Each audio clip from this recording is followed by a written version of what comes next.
So you join us at this abandoned house that was once part of a pump station that supplied a whole village. And we are here to discover its secrets today. But first we're going to check out the pump master's house. And over time, it's been heavily decayed. So this is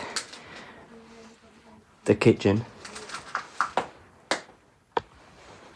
The ceiling is gone. The whole place has been vandalised. There's literally nothing here. I do like this green and white on the doors. That's very kind of like 80s or 60s kind of vibe. The boiler is still here though. Check out the pattern on the tile. Boiler is quite outdated.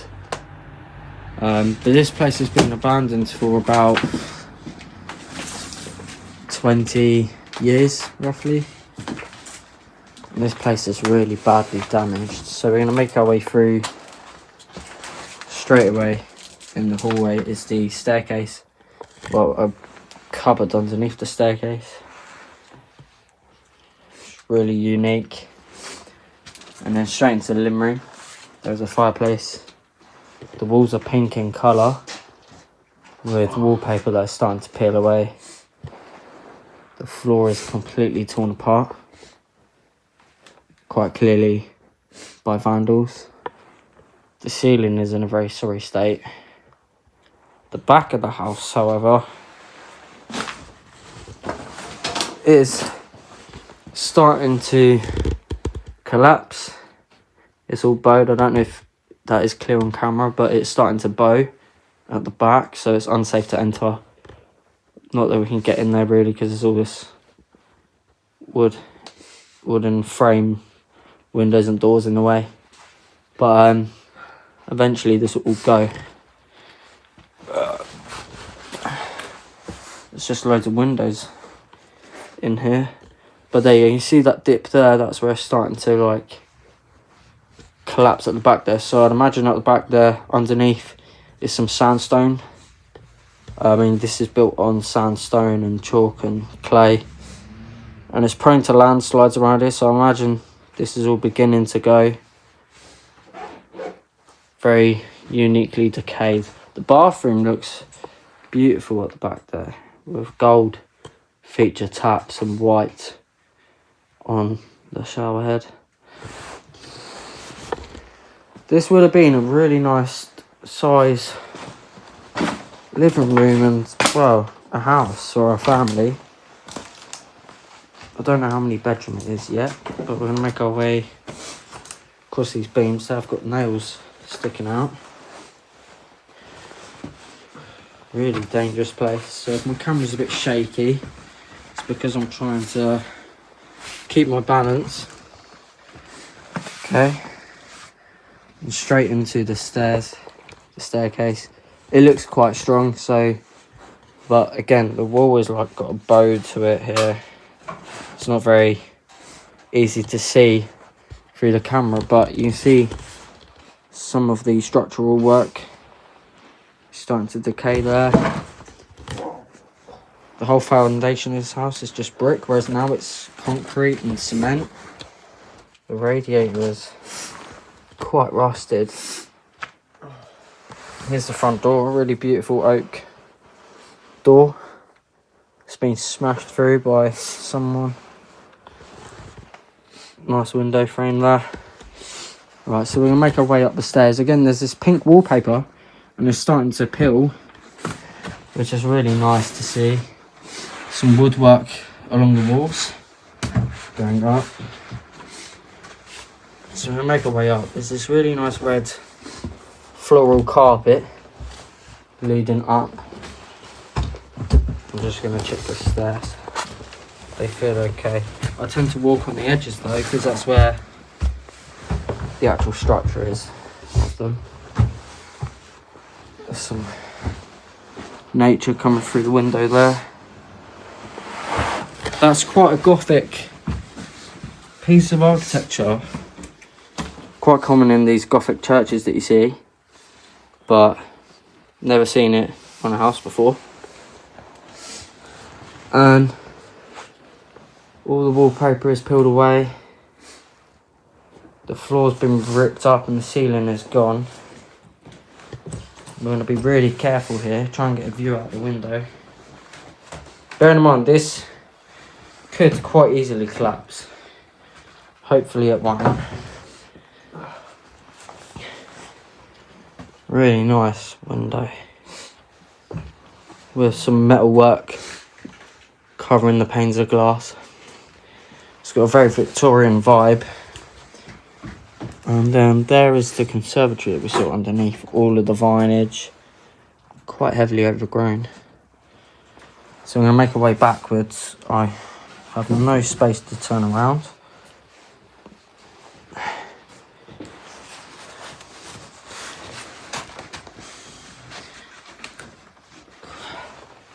There we go. Then there's a bathroom. Very nice bathroom. It's got a pink toilet, a pink bath. It's been really destroyed. All the furniture and stuff has been dumped in here. Not a lot left behind in this place. There's mirrors a mirror tile in the back there. And I don't know how many of you know this, but back in the day, so the 80s, when these buildings were refurbished, because this looks very 80s with the floral or marbly like tile colour, and the lights quite often had these baking trays in them to reflect the light. It's quite unique to see those. And again, there's that beautiful window, metal work, one pane glass. So this place would have been pretty cold long before central heating came around. Yeah, really beautiful. Someone's kicked the wall through. There is definitely asbestos in here. There's some like cartoon characters just peeking through there on the wall. Some wallpaper behind the paint. Some Disney or Looney Tune characters, I assume. That's nice to see. So we're going to make our way into this next room. So this is obviously a 2-bedroom place. So some of the wall exposed through there. No floor. It's all been ripped up by vandals.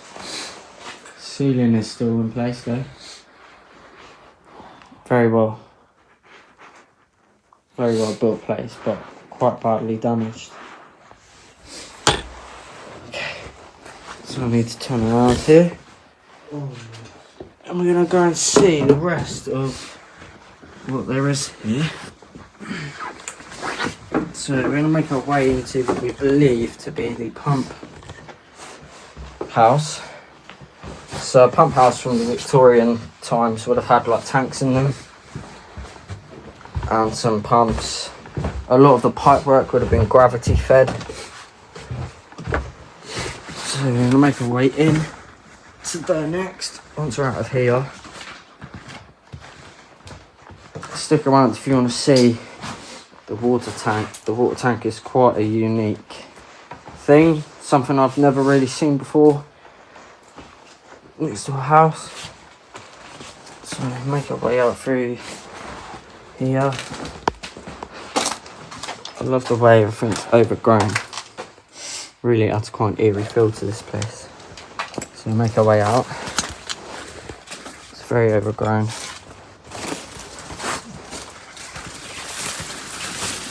And then to access the water tank, which is through there, we're going to use our ropes, which is quite a useful technique. And it's beginning to snow.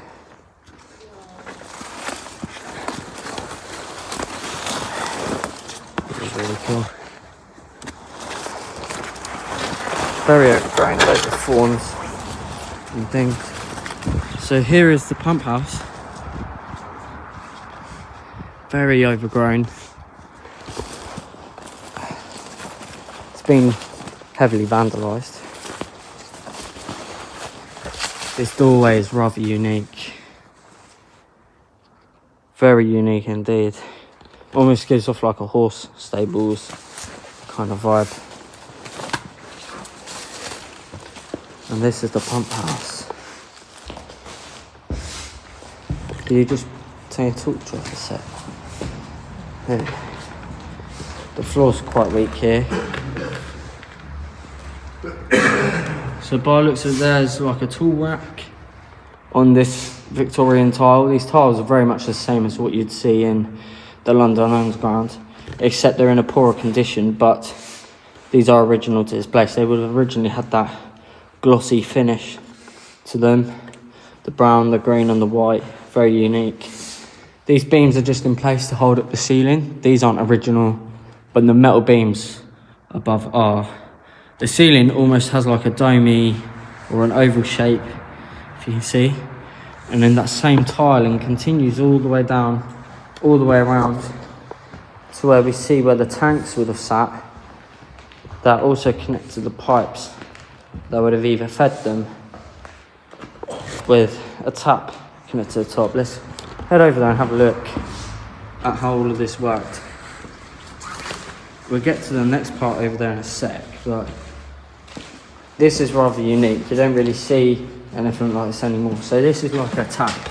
Another pipe would have led through to that pipe there. If you can see, it's buried underneath all the debris, and that would have fed water into the mains on the streets. And in a moment I will go through a hole over there where there's a pipe that leads up behind the wall into something, so that'd be cool to see. But these taps, you turn it with like a pole in the top, and that would have turned off the water flow.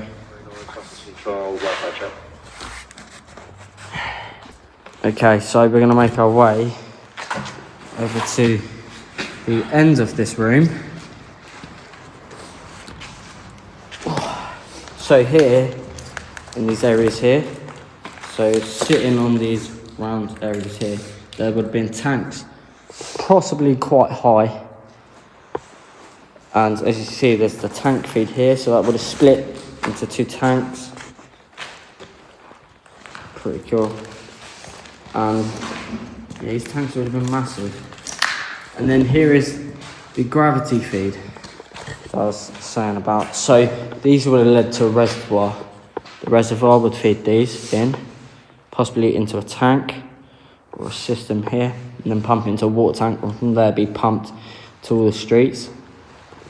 You see the tap or the valve here, so they lead through. There'd be like a massive stopcock inside that turns and stops the flow, and it goes all the way along. And again, it would split here into two, but these were taken out of use quite early on, possibly after the war. Possibly after the war, and then these were no longer needed. And then over here, the tile continues. These very unique windows, very original. And here would have been a gauge surrounded by this copper fitting, and you can just about see the wording on there. So this would have been a water gauge. There would have been 3 different gauges here. There would have been one there and one there, but obviously they've gone missing. But very unique.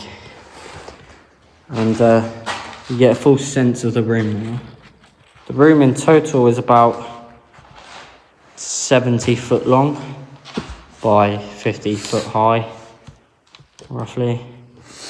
So yeah. Next, I'm going to head into that hole, but I just need to get myself ready for that.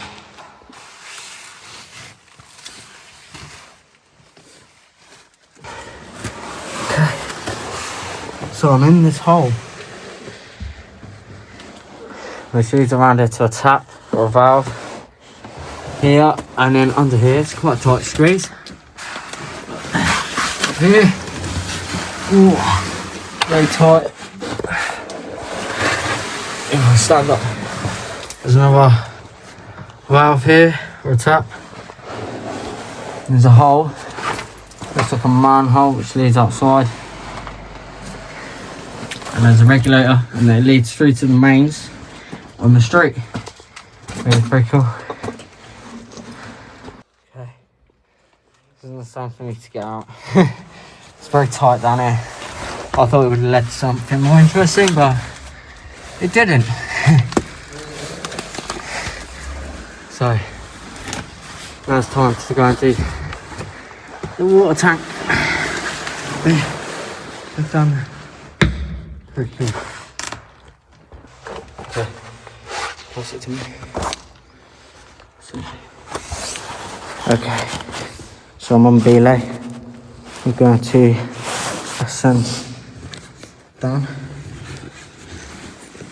Don't really trust that rope that's there.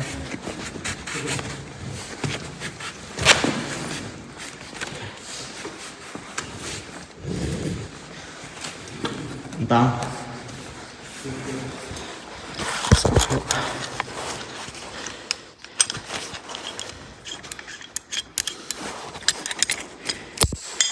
Leave that there. Let's have a look around. Wow. Can't see a lot.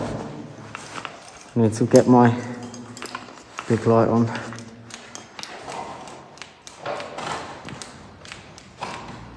There we go. It's pretty cool down here. No, you're alright, mate. It's quite muddy.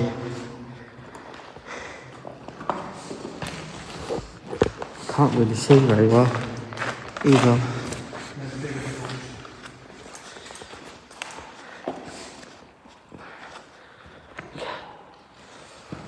Whoa.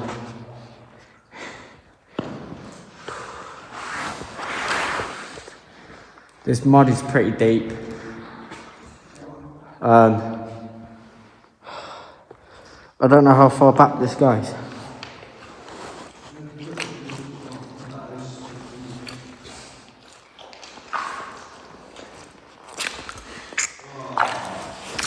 Oh yeah, it's very muddy.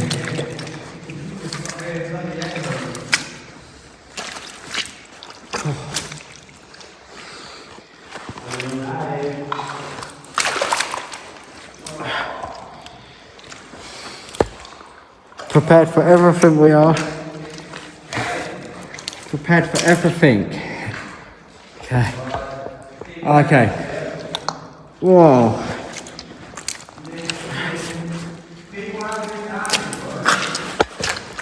Okay, I want something more solid now.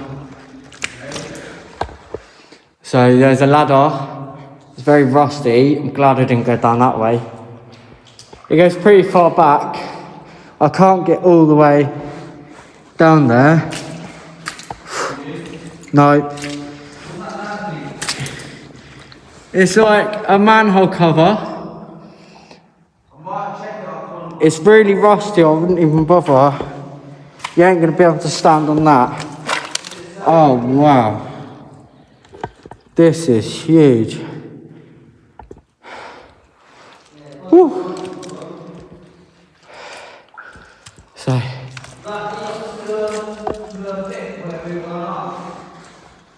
it leads to the top, yeah. Anyway, I'm gonna get some photos and head back to the surface.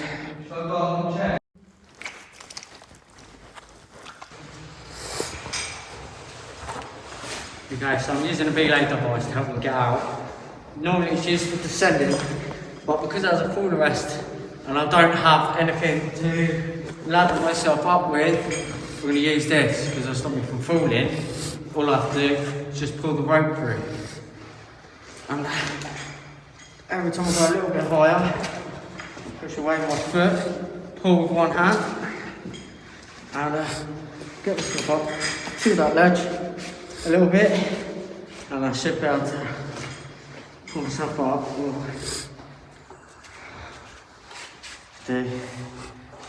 I don't trust this rope at all, but I'm going to try a loop in it, like that. Wrap it around again, and through.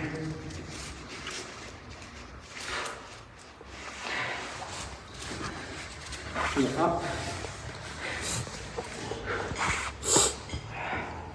Get my foot in.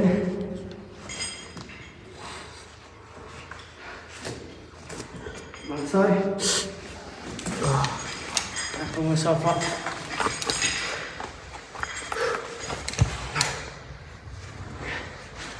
Then balance with this foot, bring that foot up. Balance. Give your foot out. So.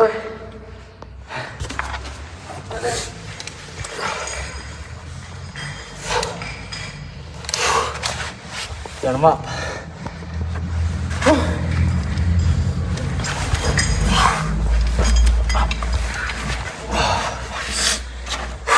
Be careful. I'm tired. Take your time. Take your time. Yeah, I'm just tired, bro. I know, bro. Just take your time. No injuries today, bro. Take it easy. Do you want a hand? Alright, good. Be careful. And that's it. Here are some of the photos from our explore. If you enjoyed this explore, please head over to our Instagram, give us a follow, where most of our photos are uploaded months before the video comes out, even weeks. And if you did enjoy this, please do subscribe, and we'll see you next Friday at 6 PM in the next video. Thank you for watching.